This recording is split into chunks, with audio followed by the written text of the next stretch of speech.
नहमदु व नसल्ली अला रसूलिल करीम अम्मा बाद फ़अऊज़ु बिल्लाहि मिनश शैतानिर रजीम बिस्मिल्लाहिर रहमानिर रहीम अस्सलामु अलैकुम व रहमतुल्लाहि व बरकातुहू। बहुत सारे अहबाब मिले, कोई दुखी है, कोई जनाब वाली वो मायूस है, किसी को रोग लगा हुआ है जी, अम्मा अब्बा परेशान कि हमारी बच्ची बोल नहीं रही, कुछ खा नहीं रही, कुछ पी नहीं रही, बच्ची की शक्ल देखी तो बच्ची को रोग लगा हुआ था। रोग समझते हो ना क्यों लग जाता है? समझ तो आ रही है ना। तो रोग लगा हुआ है, किसी को जनाब किसी के महबूब ने दुख दे दिया, दर्द दे दिया, महबूब बेवफाई कर गया, तो ये सारे रोग के इलाज भी तो होंगे ना कोई। तो भाई इसका इलाज है। हाँ जी, एक महबूब ने रोग दे दिया, टक करके लात भाई धुड़ुम, महबूब गया उधर बगैर वीजे के, चला गया बहुत दूर। ठीक है, अल्लाह दूसरा देगा, नो प्रॉब्लम। तो रोग नहीं लगाए, शक्ल अजीब सी नहीं बनानी है। रोग लगा के बैठ जाए, ज्यादा रोग लगाने से टीबी हो जाती है बंदे को। रोग जो है डिहाइड्रेशन कर देता है। डिहाइड्रेशन जब होती है तो फिर सब कुछ खुशक हो जाता है, दिमाग भी खुश्क हो जाता है, दिल भी खुश्क हो जाता है, खून का अल्कलाइन लेवल गिर जाता है। ठीक है, जब अल्कलाइन गिरेगा तो टॉक्सिन पैदा होगा, एसिड पैदा होगा। पता चला महबूब ने ऐसा रोग दिया कि आप डायलिसिस करवाने पहुंच गए। जनाब आजकल ऐसे ऐसे महबूब आ रहे हैं, लिहाजा बर वक्त वेपन होना चाहिए आपके पास कि इधर महबूब ने बेवफाई की, इधर वेपन फायर। तो उस वेपन का नाम जो है वो सतावर है। क्या नाम है? सतावर। सतावर जो है लकड़ियां हैं, जैसे मिसवाक की लकड़ी होती है, इस किस्म की लकड़ी है। मिसवाक जरा सीधी शरीफ भली सीधी सीधी होती है, नेक मासूम सी, ये जरा टेढ़ी मेढ़ी होती है। और ये कहाँ पैदा होती है? दुनिया का हर वो पहाड़ जहां पे बारिश होती हो। हाँ जी, जहाँ पे बारिश हो, हरियाली हो। वो अफगानिस्तान का बारूद वाले पहाड़ में नहीं पैदा होगी, ठीक है ना। पहाड़ में बारूद इतना है कि उसमें मुश्किल से ही कुछ पैदा होता है। उसके अलावा जैसे हिमालय के पहाड़ हैं, यहां पैदा होती है।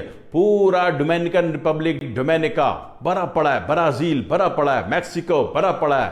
किससे? इस सतावर से। इसी तरह जापान में जनाब वाली जो नागासाकी का इलाका है, यहाँ पे हिरोशिमा के जो इतराफी गांव हैं, हरियाली जहाँ है वहाँ पे, और इंडियन हिमालय में तो बहुत है। और इसी तरीके से काफ़ी इलाकों में जो जिनके पहाड़ सरसब्ज और शादाब हैं, वहाँ पे ये भरा पड़ा होता है। और इंडोनेशिया पूरा भरा पड़ा है। और जापान में, ये पूरी दुनिया में तो इसको हिकमत और तिब के एतबार से इसके फ़वाइद पता है। एक फ़ायदा ऐसा है जो कि सिर्फ जापान को पता है, जापान के अलावा किसी को भी नहीं पता। वो फ़ायदा ये है कि जापान में आप देखो, सारे जापानियों का एक मखसूस कद होता है, लेकिन एक कौम है जिसका नाम है कोमाट्सो। कोमाट्सो को आप देखो कि जनाब अली वो पूरे देव होते हैं, देव। 7 फुट मिनिमम उनका नॉर्मल कद होता है। क्या औरत, क्या मर्द, क्या बच्ची, क्या गैर शादीशुदा, क्या तलाक याफ्ता, क्या बेवा, क्या बांझ, तो 7 फुट नॉर्मल कद होता है उनका। और आदमी को बड़े प्यार से यूं धक्का देते ही बंदा 6 किलोमीटर जाके दूर गिरता है। तो ये कौम क्या करती है कि इसी सतावर का एक मखसूस तरीके को इस्तेमाल में लाती। सतावर से फायदे, पहले फायदे सुन ले, बाद में इस कौम की हरकतें सुना दूंगा मैं। सतावर से जो बॉडी की डिहाइड्रेशन है, ठीक है, लिक्विड वाली, ये बनती है। बंदे का कहीं का भी टीबी हो, सर के बालों की टीबी हो, सर के बाल की टीबी मतलब डिहाइड्रेशन, खुश्की, सर के बालों की भी हो सकती है, जिल्द की भी हो सकती है, आपके नाखूनों की भी हो सकती है, आपके फेफड़े की भी हो सकती है, आपके गुर्दे की भी हो सकती है, मसाने की भी हो सकती है, नाक के नथनों की भी हो सकती है। आपके कहीं की भी डिहाइड्रेशन की जो कैफियत है, जिसको माशूर मुरव्वजा में आप उस यूनिट का, उस मुकाम का, उस टारगेट का टीबी कहते हो। तो ऐसा कुछ भी हो जाए, या बंदा बिल्कुल तवील अरसे बीमार रहा, बीमारी के बाद जनाब वाली बंदा जो है, जनाब वाली बिल्कुल सूखा स्लिम सा हो गया, सिर्फ खाल लटकी हुई है, इतनी खाल कि उसका एक चमड़े का बैग भी नहीं बन सकता, खाल भी इतनी सी बची है बंदे को। इसी तरह बंदा माजी में नशा करता था, हीरोइन, चरस, सफ़ी, मनशियात, गांजा, जूनी वाकर, वाटका, K1, K2, बिलाक्सिन, डॉकर, इसमें से कुछ भी पीता था। तो उसके बाद जनाब इलाज हो के वो सही हो गया, लेकिन जनाब बिल्कुल सूखा हो गया। अब लड़की नहीं दे रहे कि भाई लड़का इतना पतला, सूखा, काला, बदसूरत सा, ड्रोनी सी शक्ल, हम अपनी लड़की क्यों दें ऐसे ड्रोने को। तो ऐसी सूरत में जब हो जाती है ना, तो इन सारी सूरतों में जो काम करता है वो अकेला सतावर काम करता है। यानी कि बीमारी के बाद वाला सूखापन, बीमारी के बाद वाला, उसमें काम करता है। और जिसम में तरोताजगी दे देता है। तरोताजगी समझते हो? तरोताजगी, हाँ, लगता है कि अच्छे बच्चे हो, प्यारे हो, चेहरे पे नूर है, आंखों पे नूर है। अब वो अलग बात है बेगम का बेलन नहीं खाया हो मेरी तरह, तो फिर ये कि लगता है कि हाँ वाकई नूर है, तो इसको खाने से लगता है। ठीक है जी। अच्छा, कोमाट्सो वाले क्या करते हैं?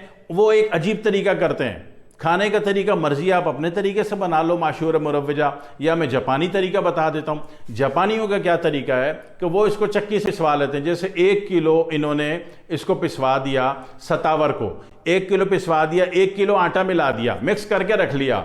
अब जनाब अली सुबह निहार मुँह देसी घी में इसका हलवा पकाना है। देसी घी कौन सा? भैंस का। यस, भैंस का इसमें लैक्टोज होता है, गाय का नहीं बोला, गाय में सल्फर होता है, ठीक है ना, गाय के घी में सल्फर होता है। यहां पे जरूरत है लैक्टोज वाले घी की, जो कि भैंस का होता है। और भैंस का घी आपके घर में आम होता है, आपकी सारी खवातीन दूध पकाती हैं, जब उसकी मलाई आती है तो उसको जमा कर लेती हैं, फ्रिज में रखती हैं, जमा करती हैं, बर्फ डाल के उसको जो घुमाती हैं तो मक्खन बनाती हैं और आग दे देती हैं, तो वो देसी घी बन जाता है। तो भैंस का देसी घी में उसको सुबह सुबह हलवा पकाना है, बेशक तो कोई से भी थोड़ा मीठा डाल लो, ठीक है ना, 2 बड़े चम्मच का हलवा पका के खा लो, बस इतनी सी बात। पूरे जिस्म का अक्सर औकात दर्दों में भी काम करता है। अगर बॉडी के टिश्यू खुश्क हो गए हैं, अकड़ रहे हैं, आपकी बॉडी खुश्क है, आपकी गाड़ी खुश्क है, गाड़ी के पार्ट्स में ग्रीस नहीं है, तो गाड़ी गड़गड़ करेगी नहीं करेगी, है ना। तो इसी तरह आपकी बॉडी भी जो गड़गड़ गड़गड़ करती है, उससे आप कहते हैं आपको दर्द हो रहा है। गाड़ी के दर्द तो आपको महसूस नहीं होता, अपना तो महसूस होता है ना। तो आपकी पूरी बॉडी में खाए मखा इधर उधर अननोन एरियाज में, नो गो एरियाज में दर्द है, तो वो सारे का दर्द इसके हलवे से खत्म हो जाएगा जी। कमजोरी खत्म हो जाएगी, आपके जिस्म की लचक में इजाफा हो जाएगा। हाँ, कभी बेगम ने जोर से बेलन फ्लो किया और उससे लचक होगी तो बचोगे ना, नहीं तो टन करके यहां लगेगा। तो ये लचक पैदा करने के लिए सतावर का हलवा खाना इंतहाई जरूरी है, ठीक है जी। बात तो समझ में आ गई होगी इंशाअल्लाह ताला, है ना। वस्सलामु अलैकुम वरहमतुल्लाहि वबरकातुहू।